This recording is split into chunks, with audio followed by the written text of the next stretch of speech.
A veces, la luz más poderosa no es la que se ve, es la que resiste en silencio, la que brilla, aun cuando el mundo se empeña en apagarla. Marie Curie nació como María Sklodowska en Varsovia en 1867. Su país estaba ocupado por el Imperio ruso, su lengua prohibida, su educación restringida, su libertad limitada, y sin embargo, desde niña, tuvo claro algo que no aprendió en los libros. El conocimiento, diría más tarde, es el único bien que no puede ser confiscado. No era una niña prodigio ni una rebelde ruidosa. Era tranquila, reservada, pero intensa. Tenía una mirada que no miraba las cosas, las atravesaba. Una maestra recordaba que, mientras otras niñas hablaban del futuro con adornos, ella solo decía: yo quiero saber qué hay dentro de las cosas.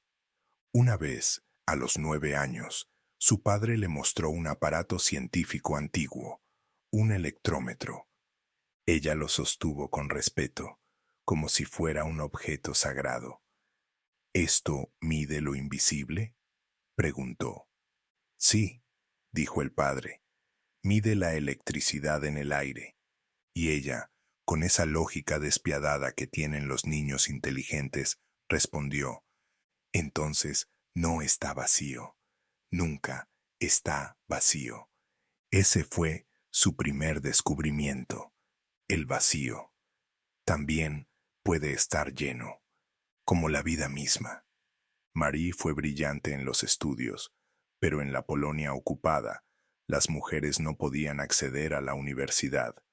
Así que junto a su hermana fundó una universidad flotante, un sistema clandestino de clases nocturnas en casas particulares.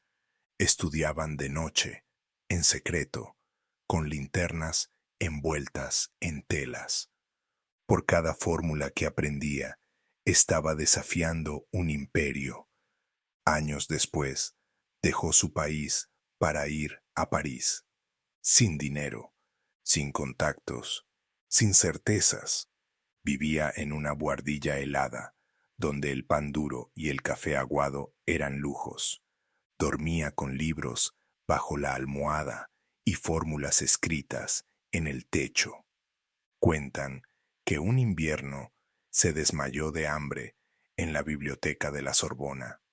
La despertaron, le ofrecieron ayuda. Ella solo dijo: perdón, solo me dormí un instante entre ideas. Se convirtió en la primera mujer en licenciarse en física en la Sorbona. Y poco después, también en matemáticas. Pero aún no era Marie Curie. Era solo una mente deslumbrante en un cuerpo invisible para el mundo académico. Hasta que conoció a Pierre Curie. No fue una historia de amor convencional, fue un encuentro de inteligencias. Dos espíritus que no se interrumpían, sino que se impulsaban. Él le ofreció trabajar juntos. Ella dudó, y él, con una carta que aún se conserva, le escribió: si tú no te quedas en París, París perderá a una de sus grandes científicas, pero si decides quedarte, te prometo que caminaremos juntos, codo con codo, como iguales. Se casaron, y en lugar de irse de luna de miel, se fueron de viaje, en bicicleta, por los pueblos, recogiendo piedras para analizar. En esas piedras estaba el futuro. Marie comenzó a estudiar un extraño fenómeno descubierto por Becquerel, la radiactividad. Pero no se conformó con observar. Quiso ir más lejos, ir al núcleo mismo del misterio. Durante años, trabajó en un galpón sin calefacción, separando sustancias, calentando compuestos, midiendo radiaciones. El polvo radiactivo lo cubría todo. No había protección, no había fama, solo un objetivo: encontrar lo invisible. Y lo logró. Descubrió dos nuevos elementos: el polonio, en honor a su país, y el radio. Por ello, recibió el Premio Nobel de Física. Fue la primera mujer en lograrlo, pero no la última vez que lo haría. Cuando le preguntaron qué sentía al recibirlo, respondió: preferiría que celebraran el descubrimiento, no mi género. Y cuando un periodista le preguntó cómo lo había conseguido siendo mujer, dijo: no lo conseguí siendo mujer, lo conseguí pensando. Así era Marie Curie, implacable con las ideas preconcebidas, imperturbable ante los prejuicios. Nunca aceptó privilegios, ni siquiera patentó sus descubrimientos. Creía que la ciencia debía estar al servicio de todos. Cuando el gobierno francés quiso darle una pensión vitalicia, ella la rechazó. La ciencia me ha dado demasiado como para convertirla en una transacción, dijo. Y cuando un joven le preguntó cómo sabía que estaba en el camino correcto, respondió: no lo sé, pero mientras tenga dudas, seguiré buscando, porque la ciencia, como la vida, no es certeza, es coraje. En una carta a su hija, escribió: ten cuidado con los que te alaban demasiado rápido. Los que verdaderamente valen dudan antes de admirar. Esa era su ética: pensar antes de opinar, investigar antes de concluir, callar antes de juzgar. En un mundo que la miraba como una anomalía, ella se convirtió en referente y nunca dejó de ser quien era. Nunca se dejó tentar por la celebridad. Vestía con sencillez, rechazaba entrevistas, seguía yendo al laboratorio cada mañana. Una vez le preguntaron si no se sentía sola en un mundo de hombres, y respondió: a veces, pero el universo no tiene género, solo leyes, y eso era todo lo que ella necesitaba. Marie Curie era una fuerza tranquila, una tormenta sin ruido, una prueba viviente de que la inteligencia no grita, actúa. En 1903, Marie Curie subió al escenario del Premio Nobel junto a su esposo, Pierre, y Henri Becquerel. Era la primera vez que una mujer recibía ese galardón, y aunque la historia suele contarlo como un acto de reconocimiento, la verdad es más incómoda, porque originalmente el Comité Nobel había ignorado su nombre. Solo cuando Pierre reclamó con firmeza y pruebas irrefutables de que los descubrimientos eran de ambos, añadieron a Marie en la nominación. Cuando una periodista le preguntó si se sintió indignada al saberse excluida, ella respondió con serenidad: no me ofende el olvido. Me ofendería que pensaran que necesito atención. Esa fue siempre su postura.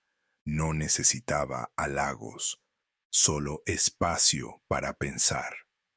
Después del Nobel, continuó con su trabajo en condiciones impensables. Su laboratorio seguía siendo un galpón mal ventilado, con equipos improvisados y sin medidas de seguridad. Ella hervía toneladas de pechblenda, un mineral negro y pesado, en grandes calderos durante horas.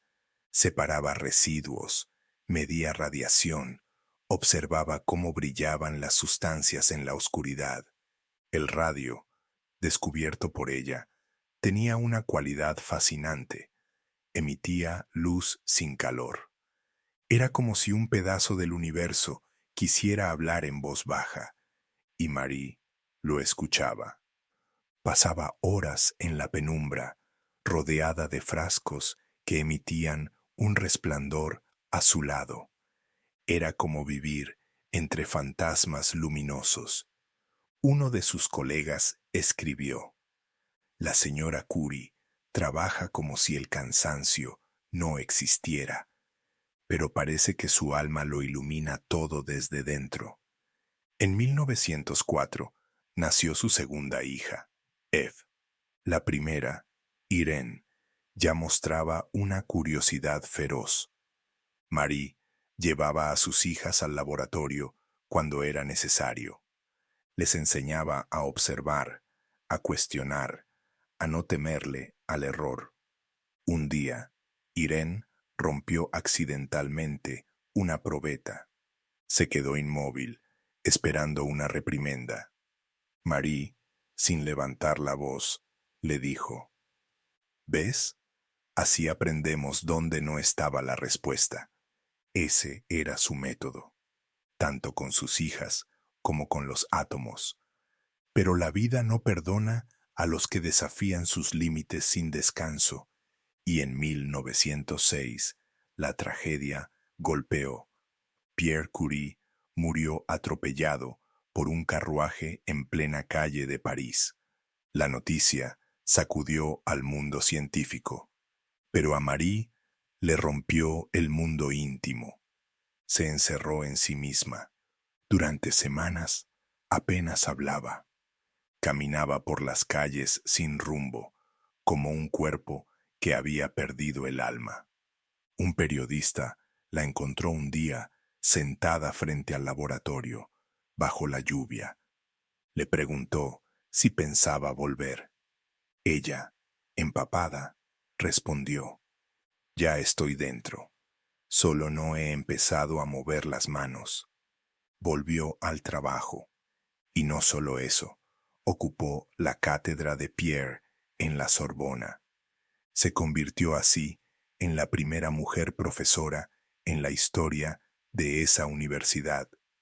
El aula estaba repleta, no tanto por el interés científico como por el morbo. Querían ver si una mujer podía enseñar física avanzada. Marie entró, se paró ante la pizarra y lo primero que dijo fue: "Hoy hablaremos del átomo, no de mí". Y lo hizo. Durante horas trazó fórmulas, explicó principios, resolvió ecuaciones, sin pausas, sin temblores. Cuando terminó, los aplausos fueron lentos, pero crecientes. Ella solo asintió y salió, como si nunca hubiera dudado de que podía estar allí. Su trabajo con el radio continuó. Empezaron a descubrirse aplicaciones médicas. El radio parecía atacar ciertas células enfermas. Nacía así la radioterapia, y con ella la esperanza. Cuando un médico le preguntó si era consciente de que podía haber salvado miles de vidas, ella respondió: "No hice ciencia para salvar, hice ciencia para entender. Pero si entender salva, entonces vale la pena el riesgo". Y el riesgo era real. Marie Curie manipulaba sustancias radiactivas sin protección, no porque fuera imprudente, sino porque no se conocían aún los efectos de la radiación sobre el cuerpo humano. Sus manos empezaron a mostrar quemaduras crónicas. A menudo tenía náuseas, fiebre. A veces sangraba por la nariz mientras trabajaba, pero no se detenía. Decía: "Mi cuerpo es frágil, pero mi propósito no lo es". En 1911 recibió su segundo premio Nobel, esta vez en química. Fue la única persona en la historia que ha ganado 2 Nobel en distintas ciencias. Y sin embargo, mientras la academia la premiaba, la sociedad la atacaba.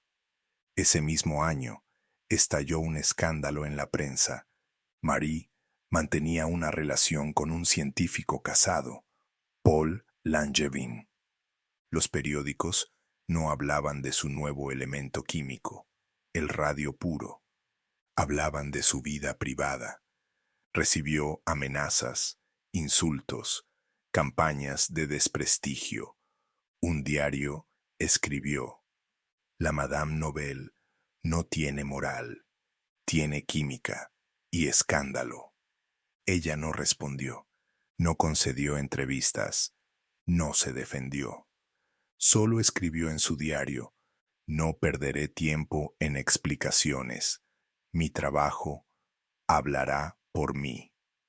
Durante años, su reputación científica fue opacada por rumores, pero nunca dejó de investigar, ni de formar estudiantes, ni de criar a sus hijas con una ética inflexible: pensar primero, hablar después. En una conferencia, una joven le preguntó: ¿qué le diría a una niña que quiere ser científica, pero siente que no puede? Y Marie respondió, sin dudar, le diría: la duda no es una señal de debilidad, es la semilla de la sabiduría. Que la cultive, que la riegue y que no espere permiso para crecer. Así era ella, una mente poderosa, un corazón herido, pero valiente, una mujer que entendía que las respuestas a veces vienen después del dolor. Cuando estalló la Primera Guerra Mundial, en 1914, muchos científicos abandonaron sus laboratorios para participar como soldados, ingenieros o estrategas. Marie Curie no tomó un fusil, tomó una decisión: llevar el conocimiento allí donde más dolía. En ese entonces ya era mundialmente conocida. Había ganado 2 premios Nobel, descubierto el radio y el polonio, desarrollado un nuevo campo científico y resistido tormentas personales y sociales. Podía haberse retirado, dedicarse a sus hijas o vivir de su reputación. Pero un día, al ver una fila interminable de heridos esperando atención en un hospital de campaña, se acercó a un médico y preguntó: ¿por qué no los diagnostican más rápido? El médico respondió: porque no podemos ver por dentro, no tenemos cómo. Y en ese momento, ella supo lo que haría. Utilizando su conocimiento de los rayos X, desarrolló unidades móviles de radiografía que podían trasladarse al frente. Las llamaron Petites Curies, pequeñas máquinas, grandes revoluciones. En plena guerra, recorrió trincheras y campos de batalla en un coche adaptado, operando ella misma los aparatos. Enseñó a enfermeras a utilizar los rayos X para detectar balas y fracturas. Salvó miles de vidas, no con una fórmula, sino con una aplicación. Una enfermera relató que Marie dormía en el coche, comía pan duro y trabajaba horas seguidas sin quejarse. Tenía el rostro siempre cansado, decía, pero los ojos seguían buscando algo más allá del dolor. Cuando un oficial le preguntó si no temía estar tan cerca del frente, ella respondió: temo más a la ignorancia que a las bombas. Durante esos años, formó a más de 150 técnicos en radiología de guerra. Creó centros de formación express y hasta diseñó manuales simples para que cualquiera pudiera entender cómo funcionaban los rayos X. Quería que la ciencia no fuera un privilegio, sino un recurso compartido. A veces, los soldados no creían que aquella mujer menuda y silenciosa fuera la famosa Madame Curie. Uno de ellos, herido y receloso, le preguntó: ¿usted sabe de verdad lo que está haciendo? Y ella, mientras ajustaba el aparato, le respondió sin levantar la vista: si no supiera, no estaría aquí. Estoy porque sé lo que duele no saber. Ese fue siempre su motor: aliviar la oscuridad con luz, aunque fuera la más tenue, aunque fuera radiactiva, aunque nadie se lo pidiera. Terminada la guerra, Marie volvió a París. La ciudad había cambiado. Ella también. Había perdido amigos, colegas, salud, pero no propósito. La Sorbona le ofreció un laboratorio nuevo, más moderno. Por fin tendría un espacio digno para investigar, pero ella puso una condición. El laboratorio debe ser público y gratuito. No quiero levantar un templo, quiero abrir una puerta. Fundó entonces el Instituto del Radio, un centro de investigación y formación, pero también de tratamiento para pacientes. Allí, médicos y científicos compartían saberes. Allí, la ciencia no se encerraba en vitrinas, se aplicaba, se vivía.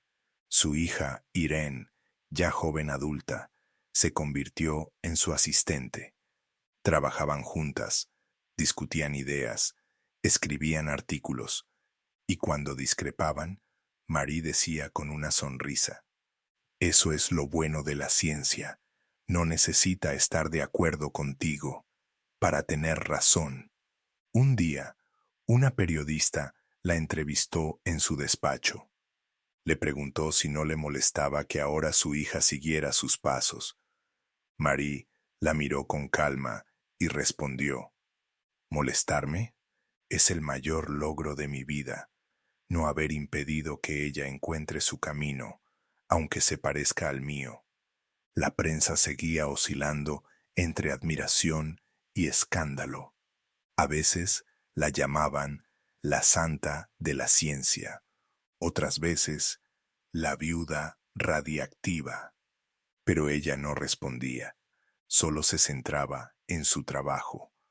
Una vez le preguntaron si no quería escribir sus memorias, y dijo: prefiero escribir hipótesis, son más útiles. En esos años, la fatiga era constante, las manos le dolían, los ojos le ardían. Los médicos le advirtieron sobre los efectos de la radiación, pero ella ya lo sabía. No me arrepiento, dijo en una carta. Si este cuerpo se desgasta por buscar la verdad, habrá valido la pena. En 1921 viajó a Estados Unidos. Fue recibida como una heroína. Miles de personas acudieron a verla. Le entregaron un gramo de radio, valorado en $100,000, recolectado por donaciones populares. En el acto de entrega, una niña le preguntó: ¿por qué no sonríe? Marie se agachó, la miró y respondió: porque aún falta mucho por descubrir. Cuando tú lo descubras, entonces sonreiré. Ese fue su legado: hacer de la ciencia una tarea colectiva, convertir la curiosidad en servicio y la inteligencia en humildad. Nunca quiso hacer de sí misma un personaje, ni una mártir, ni una heroína. Quería que la recordaran por lo que buscaba, no por lo que era. Y sin embargo, el mundo la recordaba. Por ser la primera, por ser brillante, por ser mujer, y no dejar que eso la definiera. Cuando alguien le preguntó si no se sentía sola, rodeada siempre de hombres y de fórmulas, respondió: no estoy sola, estoy rodeada de preguntas, y eso es compañía suficiente. Con el paso del tiempo, Marie Curie se convirtió en una figura cada vez más simbólica. Ya no era solo la científica, era el rostro de la inteligencia discreta, de la humildad obstinada, de la verdad que no grita, pero resiste. Y sin embargo, ella nunca se sintió cómoda con ese lugar. Cuando una reportera le dijo que era la mujer más admirada del mundo, Marie respondió con calma: admirar está bien, pero aprender es mejor, porque eso quería ella: no monumentos, no flores, sino mentes encendidas. En los años 20, su salud comenzó a deteriorarse seriamente. Dolores crónicos, agotamiento, pérdida progresiva de la visión y, por dentro, una debilidad que avanzaba silenciosa. Los médicos aún no comprendían del todo lo que hoy sabemos, que la exposición prolongada al radio y al polonio afecta profundamente al cuerpo humano. Y ella había trabajado años sin protección. Sus cuadernos aún hoy son radiactivos. Están guardados en cofres de plomo. Para leerlos hay que vestir un traje especial. Pero nunca se quejaba. Cuando alguien le preguntaba si sentía miedo, ella respondía: Number, lo que daña no es la ciencia, es no saber cómo usarla. Aún en su debilidad, seguía acudiendo al laboratorio, a veces en silencio, a veces solo para observar cómo otros continuaban su trabajo. Un día, Irene, ya científica reconocida, le preguntó por qué insistía en ir, si apenas podía mantenerse de pie. Y Marie, con voz débil pero firme, respondió: porque si me quedo en casa, mi cuerpo duele, pero si vengo aquí, lo olvido un rato. La ciencia no era para ella un trabajo, era una forma de respirar, un lugar donde el dolor físico no tenía tanto peso como la pregunta sin respuesta. En 1934, su cuerpo dijo basta. Marie Curie falleció a los 66 años, en un sanatorio de Saint-Célémos, por una anemia aplásica, causada por la exposición prolongada a la radiación. No hubo grandes ceremonias. Ella no las quería. Fue enterrada junto a Pierre, en un cementerio discreto.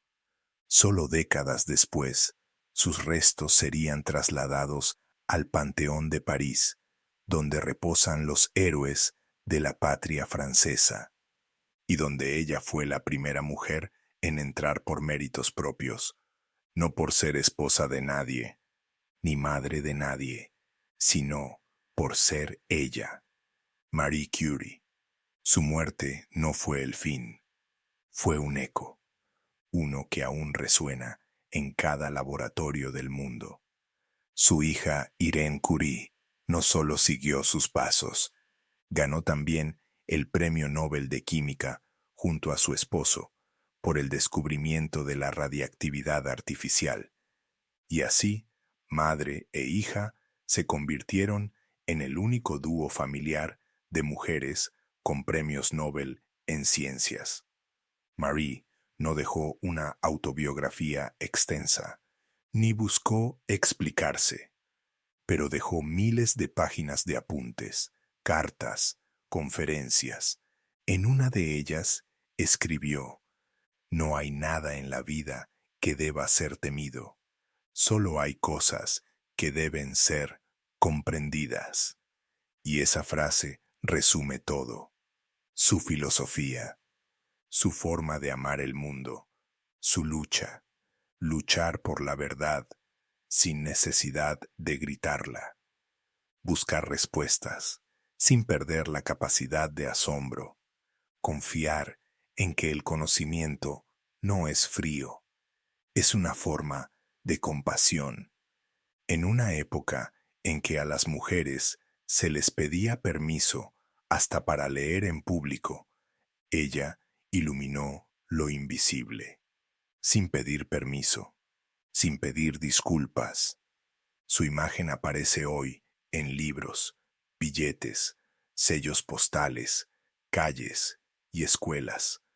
Pero su legado más profundo no está en esas cosas, está en la manera en que demostró que pensar también es una forma de amar, y que amar la verdad a veces es lo único que necesitamos para cambiar el mundo. Un periodista preguntó una vez: ¿cree que su trabajo ha hecho del mundo un lugar mejor? Ella respondió: no lo sé, Eso deben decirlo otros. Yo solo he intentado comprender. Hoy, más de un siglo después de sus descubrimientos, el nombre de Marie Curie sigue brillando, no solo en placas conmemorativas, ni en premios, ni en las páginas de los libros de historia. Brilla en cada hospital donde se usa la radioterapia, en cada aula donde una niña levanta la mano sin miedo, en cada laboratorio donde alguien se atreve a preguntar lo que nadie ha preguntado antes. Marie Curie no fue solo la primera en muchas cosas, fue una pionera de lo invisible, de lo que no se ve, pero existe, de lo que no se toca, pero transforma. Cuando alguien le preguntó si no era demasiado pronto para aplicar la radiactividad a la medicina, ella dijo, siempre es pronto, hasta que alguien da el primer paso. Ese primer paso lo dio ella, y no lo hizo por ambición, sino por necesidad. La necesidad de entender, la necesidad de aliviar, la necesidad de aportar algo al mundo que fuera más grande que ella misma. Hoy, más de 100 elementos llevan su huella, y no solo en la tabla periódica. Su huella está en los centros de investigación que fundó, en las mujeres científicas que la tomaron como ejemplo, y en la ética que impregnó a toda su obra. El conocimiento es un derecho, no un lujo. Sus frases no eran eslóganes, eran el eco de una filosofía vivida. Cuando decía, la vida no es fácil para ninguno de nosotros, pero ¿qué importa?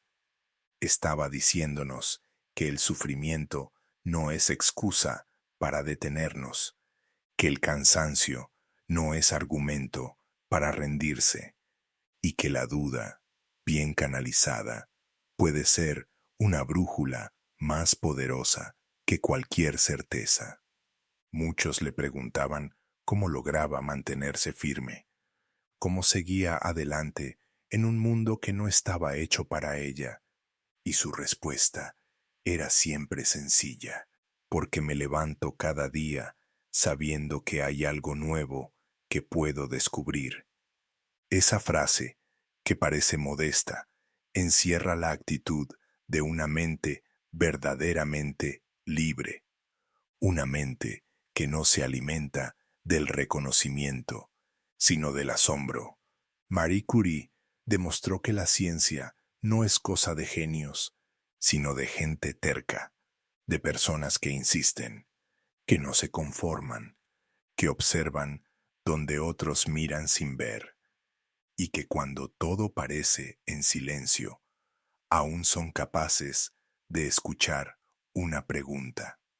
Ese legado no se mide en premios, ni siquiera en descubrimientos. Se mide en actitud, en la forma en que muchos hoy entienden la ciencia, como una herramienta para el bien común, como un puente entre lo que somos y lo que podríamos ser. Cuando Irene Curie ganó su Nobel, muchos se apresuraron a decir que era la hija de Marie, pero ella, con orgullo, dijo en una entrevista, no soy solo la hija de Marie Curie, soy la heredera de su curiosidad, y espero estar a su altura. Lo estaba, y no solo en logros, sino en espíritu, porque eso es lo que Marie Curie dejó al mundo, un modelo de pensamiento, una manera de estar en la vida. Muchos jóvenes que hoy se acercan por primera vez a su figura sienten una conexión inmediata, no porque entiendan de átomos o radiación, sino porque reconocen en ella algo que falta en estos tiempos: coherencia.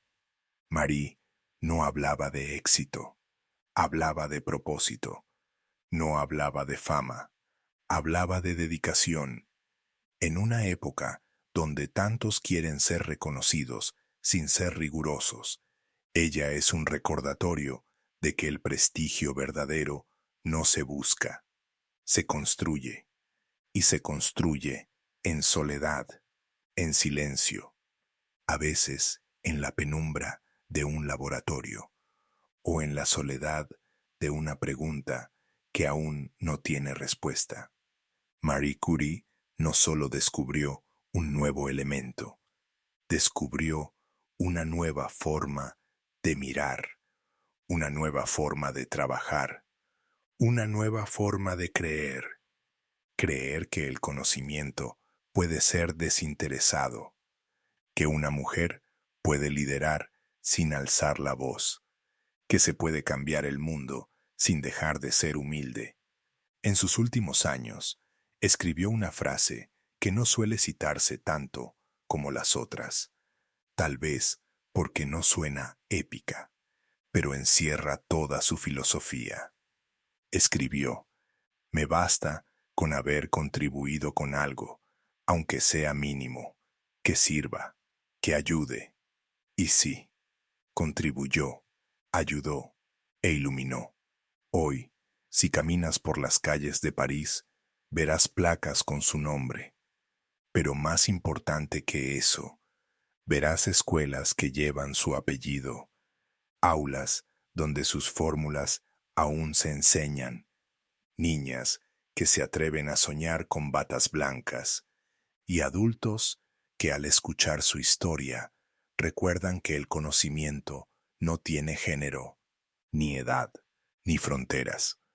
Marie Curie no buscaba ser ejemplo, solo buscaba entender, y sin quererlo, nos enseñó a todos que el verdadero entendimiento no es solo científico, es humano.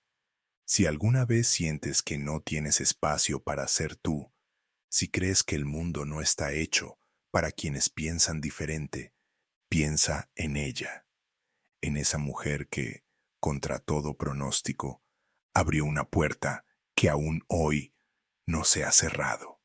Una mujer que nos enseñó que la curiosidad, cuando se cultiva, puede volverse inmortal. Si esta historia te inspiró, si algo dentro de ti sintió una chispa al escuchar la vida de Marie Curie, suscríbete al canal, déjanos tu like, nos ayuda a seguir compartiendo la sabiduría de las grandes mentes que cambiaron el mundo. Y recuerda, no necesitas tener todas las respuestas, solo necesitas hacerte las preguntas correctas.